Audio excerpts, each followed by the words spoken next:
Hello. I'm so glad you made it back to visit. I would love to see you every day, but it doesn't work out that way. But we can keep in touch this way. So let's start out with Rickety Tickety Bumblebee. Rickety Tickety Bumblebee, won't you tell this name to me? Landon. Rickety Tickety Bumblebee, won't you tell this name to me? Rowan. Rickety Tickety Bumblebee, won't you tell this name to me? Tanner. Rickety Tickety Bumblebee, won't you tell this name to me? Darian. Rickety Tickety Bumblebee, won't you tell this name to me? Avery. Rickety Tickety Bumblebee, won't you tell this name to me? Joshua. Rickety Tickety Bumblebee, won't you tell this name to me? Declan. Rickety Tickety Bumblebee, won't you tell this name to me? Michael. Rickety Tickety Bumblebee, won't you tell this name to me? Lydia. Rickety Tickety Bumblebee, won't you tell this name to me? Austin. Rickety Tickety Bumblebee, won't you tell this name to me? Aaliyah. Rickety Tickety Bumblebee, won't you tell this name to me? Kate. Rickety Tickety Bumblebee, won't you tell this name to me? Nora. Rickety Tickety Bumblebee, won't you tell this name to me? Gavin. Rickety Tickety Bumblebee, won't you tell this name to me? Carter. Rickety Tickety Bumblebee, won't you tell this name to me? Russell. Thanks guys for coming by, and this is all the Purple Room classroom, so if I missed your name, I apologize if you're tuning in from another class or something, but we'll get you in there. The book we're going to read is called Suddenly Alligator, an Adverbial Tale. Eek! Boo! We just found this one right before we had to close school for a while, and it's one of our new exciting books with adverbs in it. Adverbs are descriptor words. Suddenly Alligator. I had worn the same pair of socks for 3 months. Whenever I took off my shoes, the smell made my head spin dizzily. It was time to buy a new pair, so I headed to town. I took the scenic route through the swamp.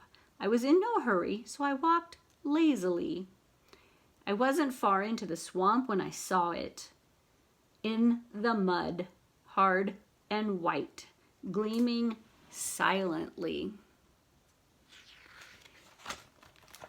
My golf ball, so that's where I'd hit it. I picked it up and I put it into my pocket. Into my right pocket, gratefully. I walked on. What was that? Something long and green. Could it be? I asked myself anxiously. Yes, my rusty bugle. I slung it over my shoulder happily. And then, over there, a big mouthful of teeth. I approached it cautiously. Easy does it. My dad's pliers, so that's where I dropped them. Dad will be so happy. I picked them up and I slipped them into my left pocket easily. I kept walking and I stepped over a stream. I stepped over another stream and then I stepped cheerfully.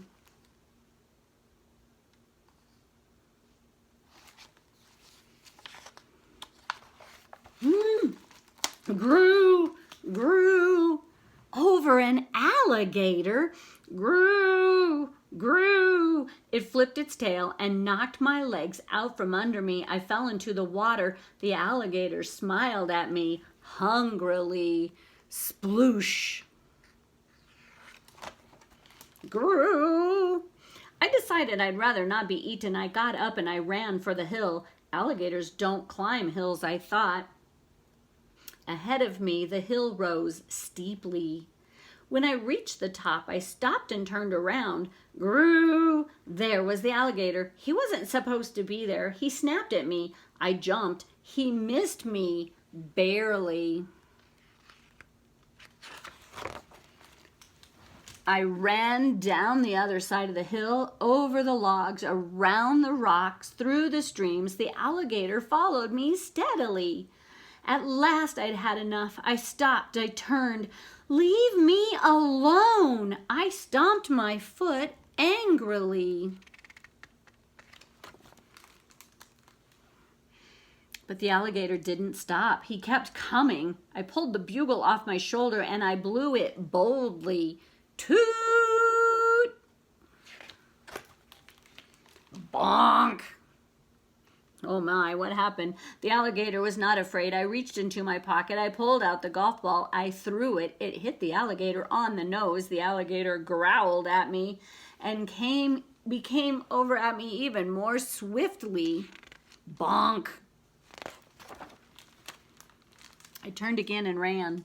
He nipped at my heels with his razor-sharp teeth. I pulled out the pliers. Perhaps I could remove his teeth before he could bite me. I reached the pliers behind me awkwardly.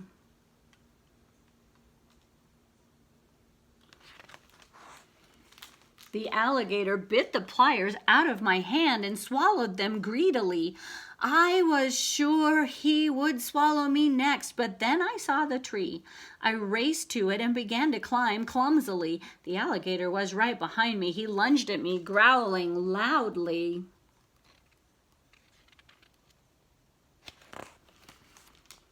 He caught me. My foot was in his mouth. I am lost. I pulled desperately. Snap! And then my shoe came off. The alligator fell to the ground with my shoe in his mouth. He dropped it. He growled. He prepared to lunge at me again, but then he sniffed the air painfully. Oops!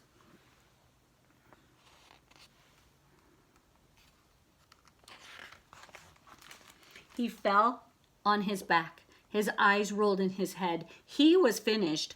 I climbed down. I picked a flower and laid it on him gently.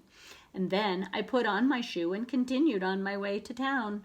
I would hurry this time. I would buy some new socks immediately. I would throw away my old socks. They were dangerous, and yet they had saved my life.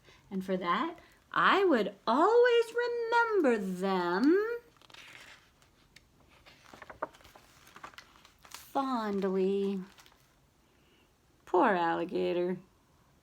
He's still hungry. It's a good book. Thanks for stopping by. See you next time.